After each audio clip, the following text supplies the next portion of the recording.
Hey guys, Fuzzy here. I'm just going to be explaining here in this presentation a bit about blockchain and its advantages, and specifically how certain organizations are using blockchain to improve their value proposition for their end customers. Essentially, we're going to be talking about the use cases of how companies in financial services, insurance are actually using blockchain to improve their products and services through security, transparency, and trust, and thereby gaining the customer loyalty or customer devotion in their products and services.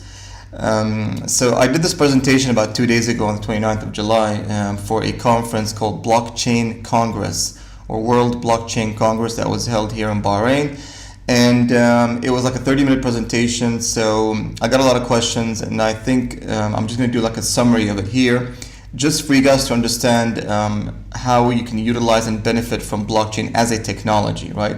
So let's just get started here. So blockchain for industries, right? So this essentially is going to be touching upon different industries and how different companies in different industries are actually using blockchain to improve their services and gain new customers, or even gain customer loyalty and customer devotion. So the agenda is I'm going to be talking about the blockchain fundamentals, the basic structure of blockchain. It's that's open ledger and everything else that comes with that. Then I'm going to be jumping into some blockchain features like smart contracts, which is a very, very powerful feature of blockchain, and it's probably one of the most important features of blockchain, specifically in the area of blockchain or Ethereum blockchain. And then we're going to jump into the advantages and disadvantages of blockchain, like the pros and cons, the risks of using blockchain in your application, and finally we're going to jump into some use cases. So I'm just going to zoom in here and start going forward. Just to keep in mind, right, blockchain is a technology.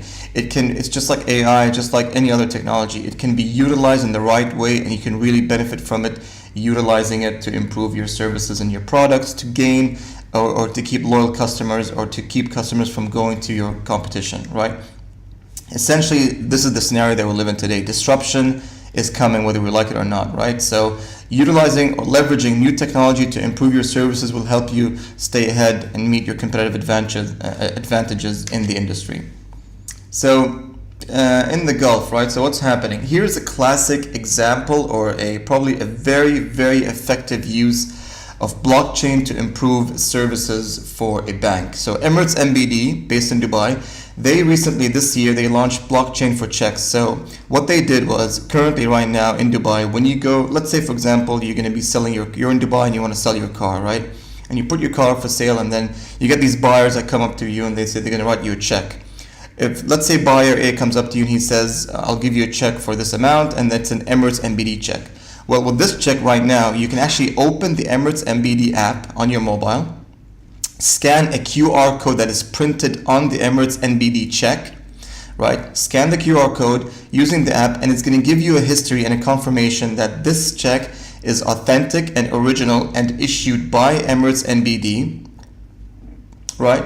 So it's original and it's not counterfeit, and you can actually scan the amount written on the check, right? And it's going to actually be able to link to the Emirates NBD banking platform or core banking platform, and it's going to confirm to you that the account associated with this check has sufficient funds to cover the amount of money on this check, right? Imagine that. You have security, you have transparency, you have trust. You're able to trust this check is authentic. Let's say buyer B comes up to you and says he'll write you a check from a different bank, like Sky Bank or Rack Bank or whatever. Which check would you accept most likely, right, as a seller? 9 times out of 10, I mean, for myself, I'd take over the Emirates NBD, right? So it gives me security, transparency, and it confirms that this check is authentic and has sufficient funds to cover the amount on this check. Now, here's the biggest reason for taking this initiative from Emirates NBD, and it's written right here that the group CEO, essentially they did this use case to cover check fraud and counterfeit checks which they are experiencing. It's probably costing them maybe 100,000, 200,000 per, I'm not sure what the amount is, but they're suffering from serious fraud cases with checks, and that's essentially why they went with this approach. And this gives them transparency, security, and trust, and essentially I'm sure other banks are going to be following suit, because as a seller, it's more advantageous for you to be able to accept these kind of checks, right? To confirm that you get your sufficient funds. Okay, so what's happening in the blockchain space? Here's some examples here, right? ABN AMRO, essentially they created a blockchain department within the bank, and they hired like, I don't know, 10, 12 people, experts in blockchain, with the specific purpose to analyze and evaluate use cases in blockchain to improve their products and services for their retail customers, for their corporate banking customers, right? Retail banking, for private banking, high net worth individuals, and so on, right? Essentially, they are testing and analyzing how they can utilize this amazing technology to improve their services. Deloitte, one of the largest and consulting companies in the world, they opened a blockchain lab in Dublin last year, or January 2017, and they hired about 45 people. Again, blockchain experts and developers and analysts, and with specific purpose to analyze and evaluate use cases that they can later on propose to their end customers, right, to their clients, that they can actually help improve the service offerings of those clients, that can improve their customers or relationship with their customers, or retention for those end customers, right? So this is only a small piece of what is happening in the space, and other banks are following suit. Emirates NBD, the same thing. They actually hired many blockchain developers, and they also announced blockchain developers with experience that they want to hire, right? Currently, one of the highest paying fields in the IT space is blockchain developer, or Solidity developer, right? It's one of the highest in the moment. Why? Because demand exceeds supply by far. There's not many experienced blockchain developers in the world, and that's why they're gaining momentum. All right. Okay, this is just basically a press release. We, me and a group of society here in Bahrain, we launched Btech Blockchain Group, which is a group designed specifically to help companies analyze different use cases for blockchain and help launch them. At the same time, we're going to be rolling out training in blockchain development in September, October timeframe, specifically to cater for those people who are requiring to learn about blockchain, right? BlueSafe, this is a startup, and launched in Bahrain about 3 months ago, and essentially it's a comparison website for car insurance. Very simple. You submit your car details and you get different quotes via email. Now, blockchain in the insurance is massive. One of the biggest features of blockchain is smart contracts, right? It enables you to automate the terms of and conditions of a contract using application logic. And specifically, any insurance policy that you sign is essentially, what is it? A contractual agreement between yourself and the insurance provider. And that's essentially what it is. So a smart contract enables you to automate the terms of conditions in the event of an accident that happens to you. It automates the terms and conditions for you to receive your funds because of that accident that happened. A very powerful use cases in insurance, and we're going to be seeing how that comes up later on. It's still in its infancy. The implementation of it is still under research and evaluation, but it is coming up, and you'll see a lot of insurance firms are actually considering and evaluating and studying how they can utilize blockchain in the insurance space, all right? So a bit of history here about Bitcoin and Ethereum. So Bitcoin started in 2008, 2009 by an unknown entity called Satoshi Nakamoto, which is either an individual or a group of individuals. And until this day, we still don't know the actual identification of this person or entity. So we're just going to say it's an unknown entity, but its name is Satoshi Nakamoto. So the biggest thing is this, right? Why did he create Bitcoin, right? It was in the peak financial crisis, and here's the theory behind this whole. Banks were dropping like flies, right? And all over the world, and the credit crunch and the subprime mortgages. So Satoshi was saying, like, look, based on this reality, I can't trust the banks. I can't trust that I'm going to put my money in a bank, and it's going to, if I want to transfer it to somebody else across the world, I can trust the banks, right?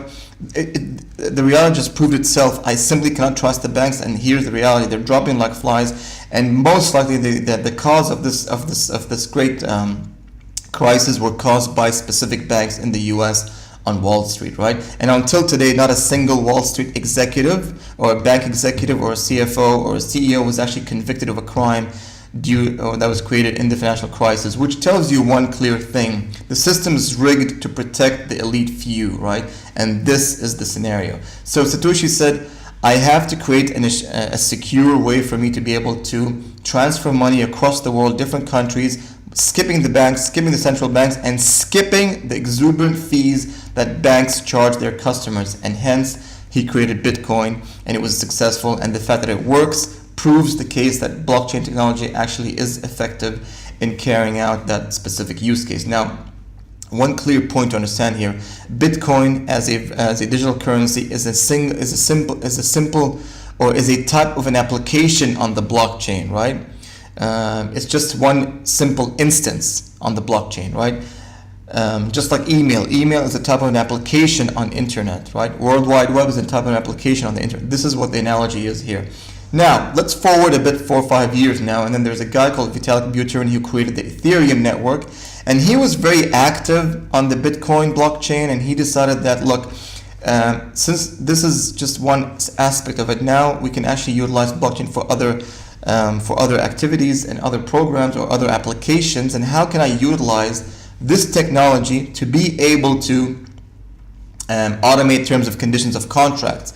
Hence, he was advocating the term smart contracts, and of course there is many other history about what smart contracts are, and maybe the term was coined before that, but he sort of brought this to life by utilizing blockchain as a technology and launching what is called Ethereum. So he wrote a white paper, just like Satoshi did back in 2008. So Vitalik wrote a white paper, he described his analogy of his solution, and then he received funding within 3 weeks.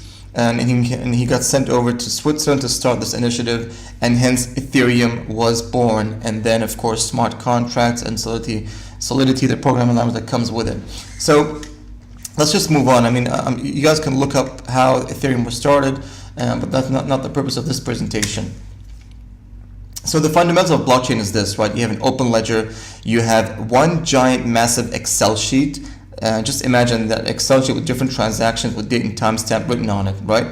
And then the transaction has a date and timestamp, and it has a sender and a receiver from one wallet address to another wallet address. So for example, I'm sending 10 Bitcoins to my friend James onto his wallet address. It has a date and timestamp. It has the amount of Bitcoin, like 10 Bitcoins I'm sending to him, to his wallet address. So naturally, when the transaction happens, my wallet address is reduced by 10 and his wallet address is gained by 10 Bitcoins.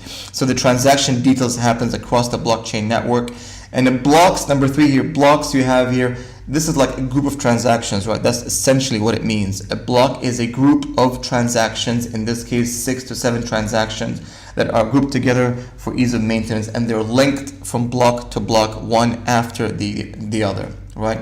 So it's like a logical link between each block, and each block has 6 or 7 transactions with details of those transactions written on the blockchain. Now, every transaction, one of the biggest advantages is every transaction is immutable, which means it can be deleted, it can be modified, it cannot be altered in any way or fashion, right? It's permanently recorded on the chain, right? And this is in the case of the Bitcoin blockchain and even the Ethereum blockchain on the main network. The number 4, he decentralized or distributed. It means that the system, there's no central authority to control the transactions. It's completely decentralized and distributed to different peers on the network, right? That's essentially what this means. What this means is you cannot modify this transaction, right? You cannot change or modify this transaction. You require the community to be able to modify this transaction, okay? So here's a very easy way to understand this, right? This is one of the easy examples to describe blockchain. Imagine blockchain is like a train, right? So just imagine a cargo train, and each cargo box is connected to the previous box and so on, and it forms a link, like a link network, and it just keeps going from one station to another. Now imagine this. Imagine the train stops at a station every 10 minutes or 11 minutes, right? Every 11 minutes, the train stops at a station. At that station, a new cargo box is added to the end of the train. Inside that cargo box is Excel sheets with transactions written on it, like 7-8 transactions written on it, with people who send Bitcoin to one another, right? And then at that station, like imagine just a bunch of IT guys or programmers are configuring a cargo box and adding it to the end of the train and locking it through and securing it, and then the train keeps moving to the next station and so on. This is essentially what this blockchain is about. So obviously the cargo box corresponds to a block on the network or on the blockchain network, right? And it's linked to each previous box, and each cargo box has an identification, an ID number, just like in the blockchain. Each block has an ID number linked and associated in sequence to the previous box and so on. All right, so next thing here, so these are the main features of blockchain. Smart contract is a very powerful feature of blockchain. Here's what you can do with smart contracts. Again, as we said earlier, it allows you to automate and the terms of conditions of a contract within the blockchain network. And this is why it's considered to be a big disruptive threat to existing legal practice. You no longer, if you put your contract or an agreement on a blockchain, on a smart contract, you no longer have to go to use arbitraries or mediators or lawyers or courts to be able to execute the terms of that contract and pay hefty fees to the legal system, right? It can be automated within the network automatically, right? And that's one of the main features and advantages of smart contracts. Records registration. This is a powerful feature which confirms that you can actually record actual title deeds, like real estate title deeds, or identifications like social security numbers, birth certificates, passports, any kind of legal identification number or document that you can actually register on the blockchain that you don't want it to be modified or deleted, and you don't want to be tampered with, right? Solidity. The last point here is it's the programming language in Ethereum that allows you to create smart contracts and create the applications on the blockchain for records registration and so on. It's based on Golang, and it's an object-based language, and it's very similar to JavaScript, except it's more faster and much more faster and procedural, right? And that enables you to create smart contracts and other applications on the Ethereum network. Okay. So if we do a basic comparison and analysis between client-server application and a blockchain application, the biggest advantage here is cost. That's the biggest advantage here, what you can do. In a traditional client-server application, it'll cost you time and material to develop the front end, the mid-tier, the business rules, and then the storage and security.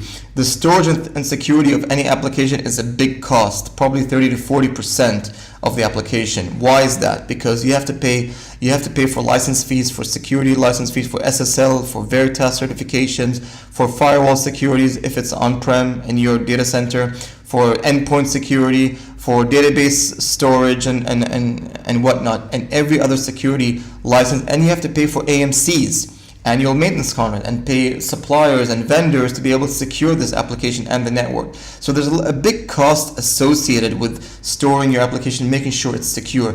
This is extremely critical when it comes to mission critical applications, or in a financial or a banking institution where the data has a lot of sensitive information, so you need to secure it in a very efficient manner.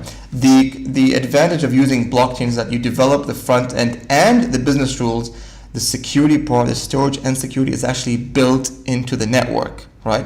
In a blockchain application, it's already built into Ethereum or the Bitcoin. Remember, Bitcoin blockchain was designed in 2008 in the peak during the internet era, specifically in a secure way to be able to move money from one person to another. So it was designed with AES, Advanced Encryption Standard. It was designed with pretty good privacy using private keys and public keys. It was also designed with secure hashing algorithm, right? 256-bit, all of which contribute to the security of a blockchain. And that's one of the biggest advantages of using blockchain in your products and services, to ensure it's secure and it meets the security standard requirement if you are a bank, if you're an insurance company, and so on. Okay. So here are some pros and cons of the blockchain if using blockchain, right? The 51% hashing attack. What this means is that the 51% of the network 51% of the community must be able to take control of the network, which means they have the power to change transactions. This happened to Bitcoin Gold recently, which is a Bitcoin currency fork that was created about last year. And what happened was hackers attacked the network and reversed some of the transactions. The biggest thing to take away here is this, right? If you give unlimited power and authority to a central, let's say to a CEO or a CIO, right, of an organization, and they know that they can get away with certain actions or aspects if they do XYZ, and they can be prosecuted or they can be reprimanded for it, chances are, or they may be actually condone or support fraudulent or corruption activities, right? That's the issue here, is this. When you give unlimited power to a certain individual in the position of a CIO or a board member or a chairman of the board, and he knows he can get away with XYZ, he may actually do these activities, right? And we've seen that happen in the 2008 financial crisis, which caused the world recession. And today we all know, there are many documentaries that support this claim, that Wall Street banks were the reason and caused the financial crisis. The Lehman Brothers and the multinational banks from Wall Street. And that's one of the reasons why blockchain or Bitcoin was created.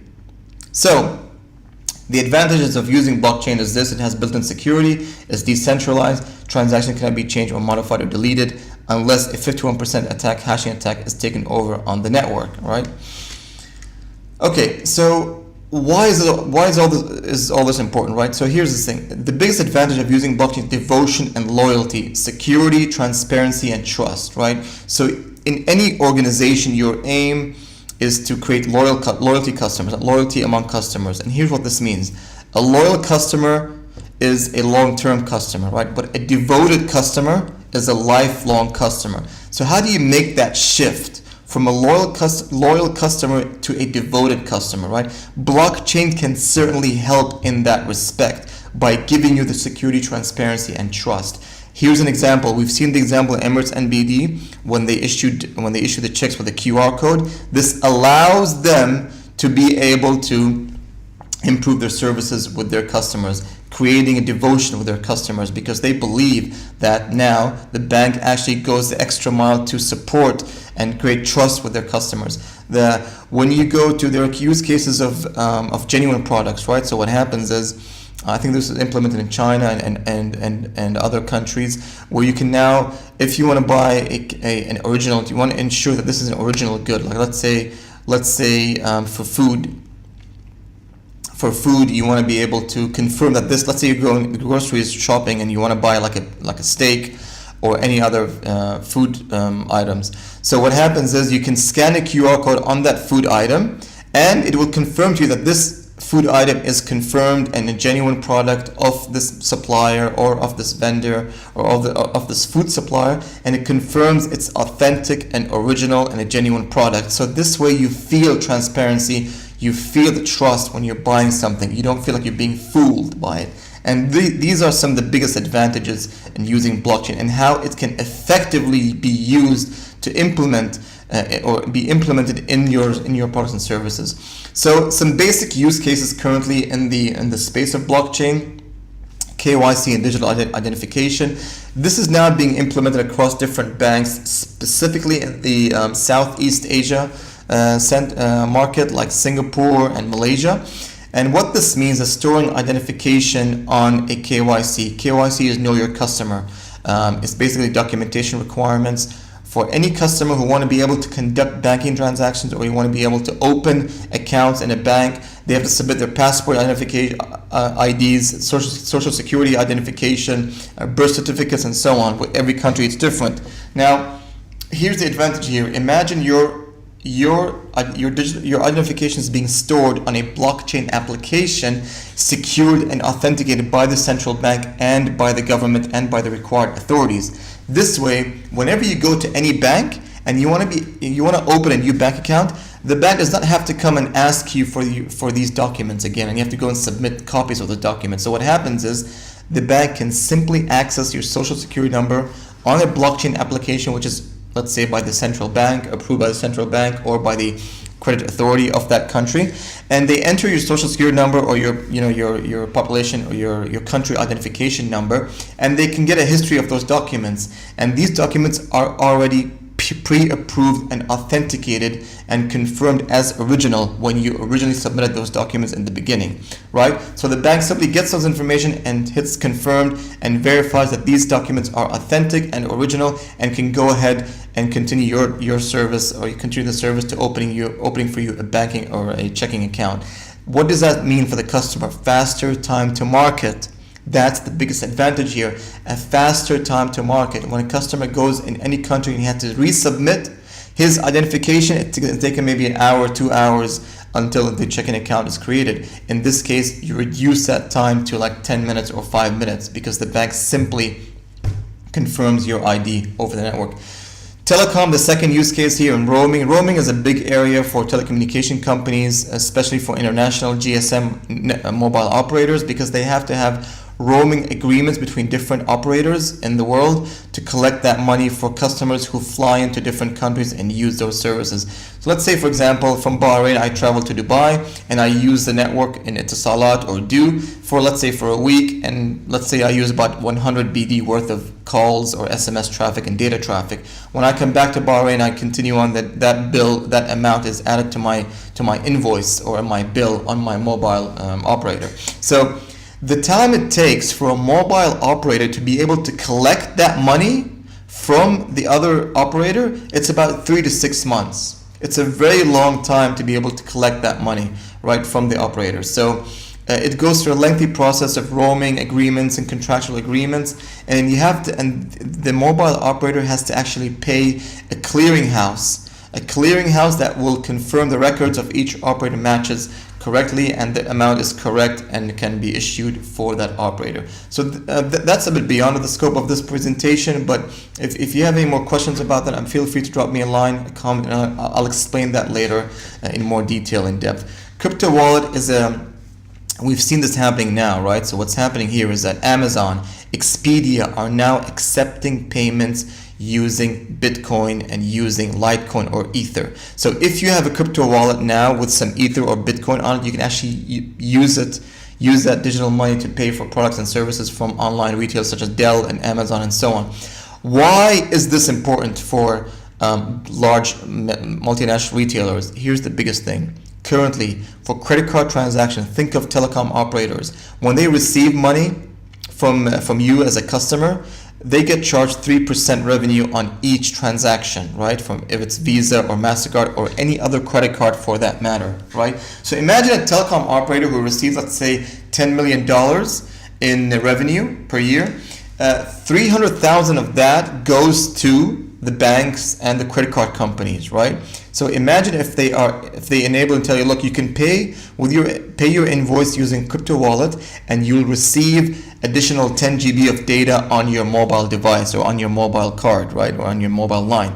Now imagine how powerful that is. For them, they can save the 3% revenue, the 3% cost on each transaction, because they're getting the amount directly on a crypto wallet from the customer into their network, and they can save that 300,000 per year. It goes straight onto the balance sheet. This is one of the most powerful, or probably a very cost-effective way of utilizing crypto wallets, using blockchain to accept credit card, to accept payments from consumers, right, and be able to promote that so this is very advantageous for large retailers, and this is explicitly why, or at least one of the main reasons why, Amazon, Dell, Expedia, and Overstock.com are one of the biggest retailers who are accepting crypto wallet payments for their products and services. Checks, okay, the next case is here, checks on a blockchain. That's the next one right here.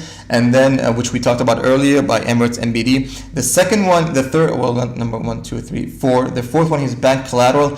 This case, actually, this use case, Microsoft are now working with a large client or a bank in the Middle East to be able to register bank collaterals on a blockchain. Now, here's what this means, right?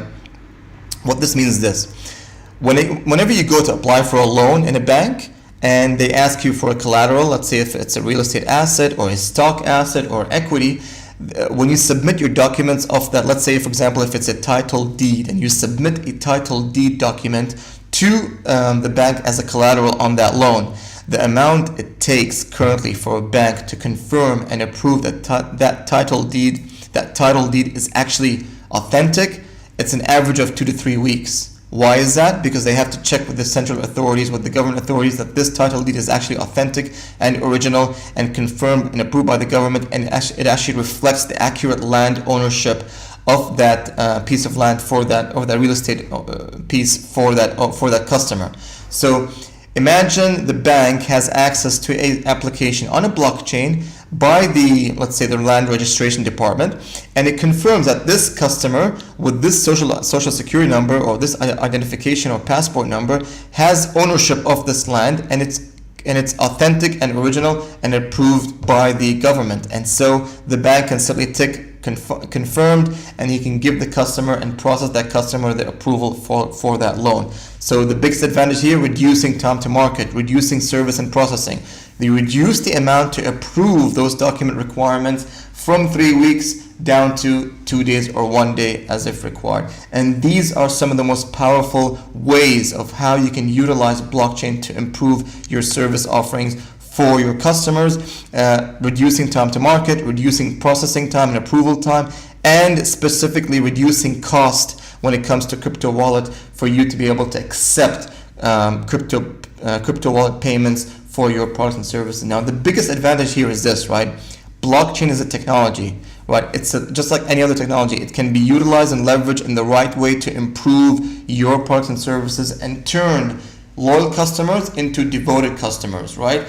Through security, transparency, and trust that helps you to gain and keep those customers for a long term in your business, right? And hence it gives you the advantage to be able to exceed and excel in the competition in the business landscape, right? And that's one of the main reasons why many companies all around the world are jumping on this amazing technology. So here's a classic scenario, right? Here's a very, very classic proven scenario of what happened. If any of you guys read Steve Jobs' book, his autobiography back in 2011, you'll obviously know this. BlackBerry back in the day used to have 50% of the worldwide market for mobile handsets, and it had at that time, maybe 2012 or 11, around 2.6 billion in assets. Here's what happened. This is straight from Steve Jobs' book, right? When Apple was actually considering was about to launch the iPhone, in 2005, 2006, Steve Jobs went to his board of directors meeting and he showed them a sample of the iPhone, right? And at that time, Eric Schmidt, the former CEO of Google, was actually on the board of Apple at that time. Remember, back in those days, Apple and Google were not direct competitors, right? So Eric Schmidt was on the board, and he was there when Steve Jobs goes and presents a sample iPhone to the board, and he says, we're working on this, we're planning on launching this next year, we think this is the future, and we're very excited to be able to launch this by 2007. Here's what happened.